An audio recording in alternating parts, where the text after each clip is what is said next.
So here we are looking at concentration rates. We talked a little bit on the last thing that as the reaction begins, there's lots of reactants floating around, and so it's very easy for them to react with each other. So most reactions start off very quickly, and then as more and more of them combine, the reactants combine, there's less and less of, there's more products, less reactants, harder for them to find each other, and then it tends to slow off. All right, until either all the reactants have combined with each other, or you run out of one of the reactants and the reaction comes to a halt. All right.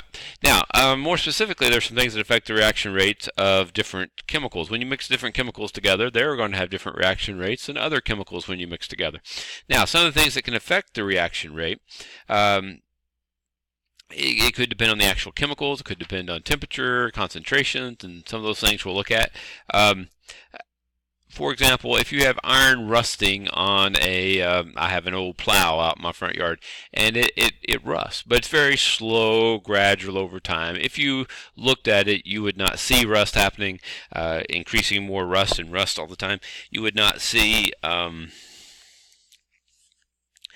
you would not feel the heat from it. If you were to feel it, you wouldn't feel that. On the other hand, I can put sodium, which is a much more metallic metal. It oxidizes or rusts very fast, and it's violent. It will blow up. It will cause heat, may catch on fire. It's a very strong and violent reaction. So some chemicals are just faster or slower because of the chemicals involved, but there are some things that will affect even those chemicals. Number one is concentration. Okay, let's say A, if you will. I guess our first one would be the concentration of the chemicals.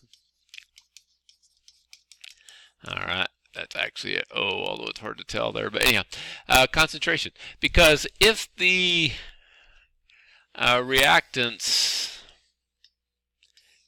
if there's just a few reactants, they're less likely to run into each other. If they're more concentrated, then obviously there's more of them, just like a street that's more concentrated with cars, there's more of them to run into each other, and so you're going to have more wrecks. Well, same thing here, except for instead of wrecks, you're having chemical reactions where they react with each other.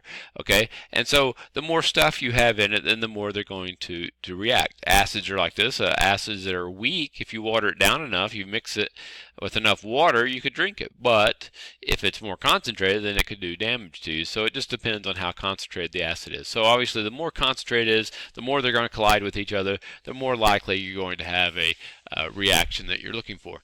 Now, another thing that affects it is the temperature. All right.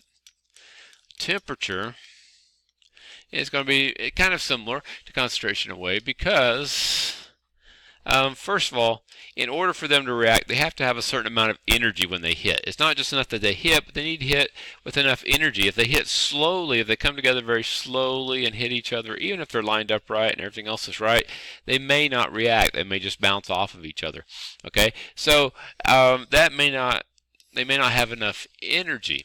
All right. If you increase the temperature, though, as you increase the temperature, you're also going to increase the speed of the molecules. So it's more likely that they will have, if you increase temperature, you're going to increase the speed. Therefore, they're more likely they're going to have enough energy to hit each other and react with each other.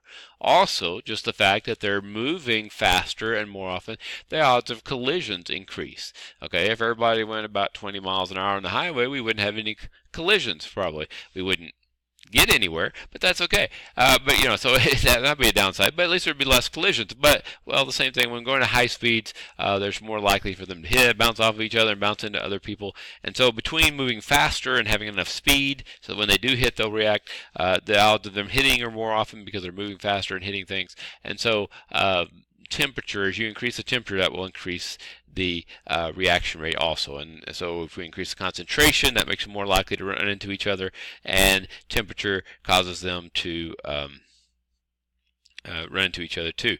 Now, nitrogen and oxygen, for example, in the atmosphere, nitrogen plus oxygen, they're all over the atmosphere. I mean, 75% of the atmosphere is nitrogen and about 18% of it's oxygen, but they rarely combine and make what we call nitrate, which is what plants use as kind of fertilizer. Ammonium nitrate is something people spread on the plant, artificial fertilizer that farmers spray on their fields. But if you have a lightning bolt Sorry, that's not much of a lightning bolt. But if you have a lightning bolt, the extreme heat from that causes them to react with each other. And one of the reasons, and a lot of the nitrogen that naturally occurs in the soil comes from lightning bolts, which combine them in the air, and then when it rains, it washes this nitrate out of the sky and down into the ground where plants can use it. So temperature can cause the reactions to take place that normally wouldn't happen.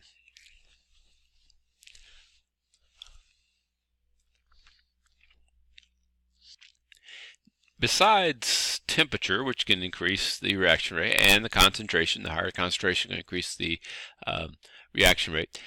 Two other important things are enzymes or catalysts. I say two things. They are different, although I'll use the words kind of simultaneous because they both kind of do the same thing. Enzymes are basically found in living things, all right, whereas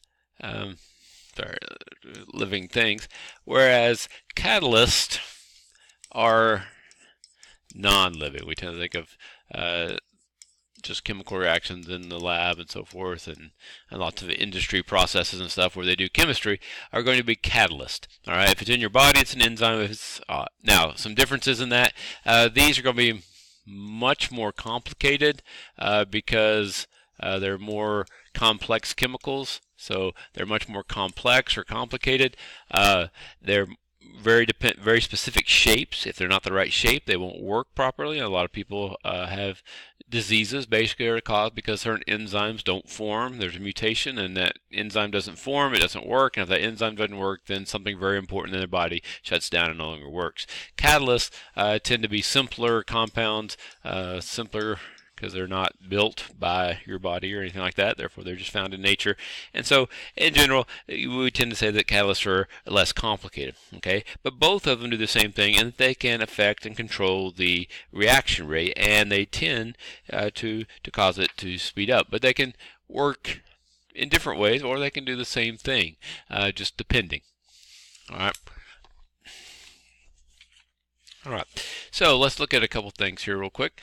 One of the ways that enzymes in particular, but also catalysts, can be useful is that they make it easier for chemicals to come together. All right.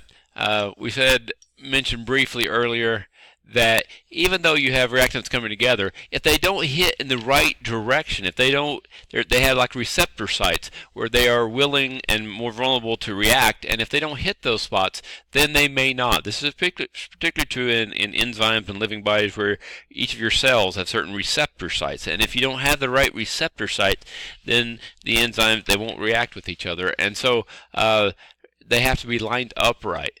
So what an enzyme can do is that, say you have these two chemicals that you want to react. Well, the enzymes are made out of proteins that have been folded, and they have very specific shapes, okay? And those shapes are such that those two chemicals, instead of just having to bounce around and randomly hope they hit each other in the right direction and what have you, that they will actually fit in there, and that will bring them in the orientation they need to be.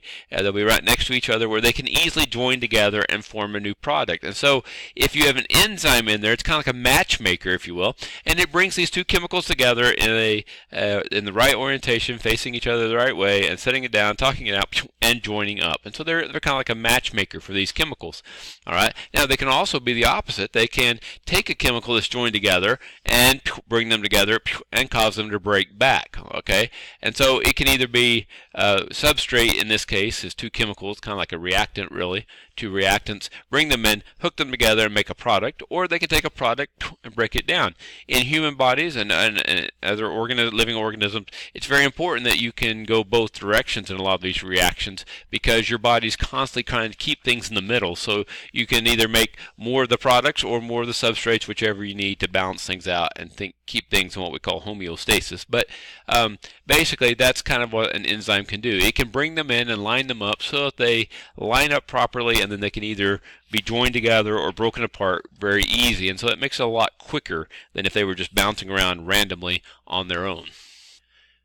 Catalysts, on the other hand, are going to be a little different. They have more to do with the kinetic energy.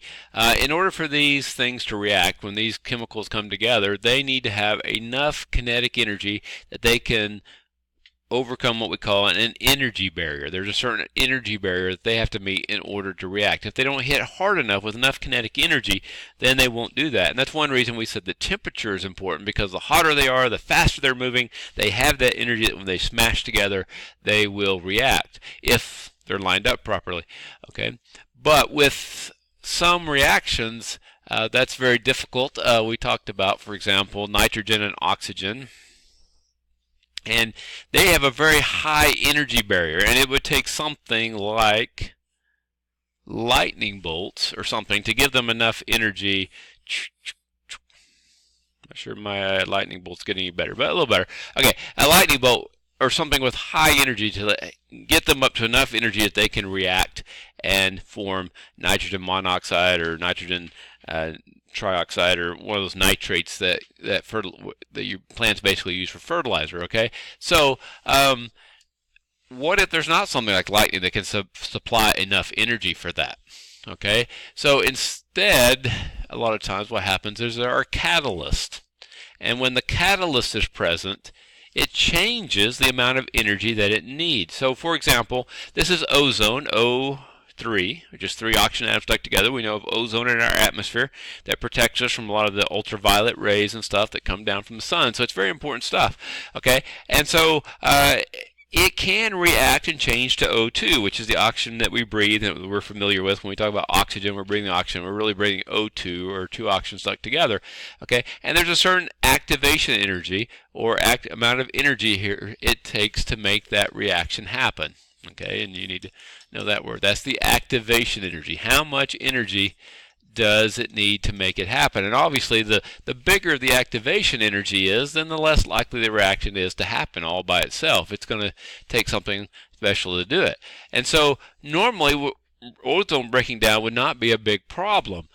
The problem became, though, when a lot of our aerosols and stuff that we put up in the sunlight have what we call chlorofluorocarbons, CFCs to be short. Here's one called CFC11, CFC12, and we're not really going to worry about that too much, other than the fact that just don't know that they had chlorine in them. Well, when chlorine from these CFCs got in the atmosphere, the chlorine is a catalyst to this reaction. In other words, it lowered the amount of energy now that it took for the ozone to change into O2.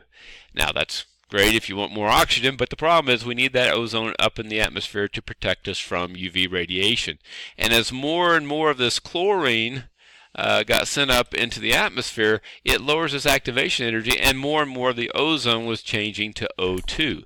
And because of that, they banned CFCs, and they have seen an increase in the ozone up in the atmosphere, and not as much of the ozone holes and stuff, not as big as they were, and so it does seem to have made a difference. But that's basically what a catalyst does. It lowers the amount of energy it takes for the reaction, so it's a lot easier and to cause it to happen more often. If it's a reaction we want to happen, that's a good thing. If it's one like this that we don't, then that's not a good thing. So it can be either good or bad, just depending on whether we want the reaction to happen or not. But that's usually the main way that catalysts work, whereas enzymes are dependent more on shape, and they have to do more with living things.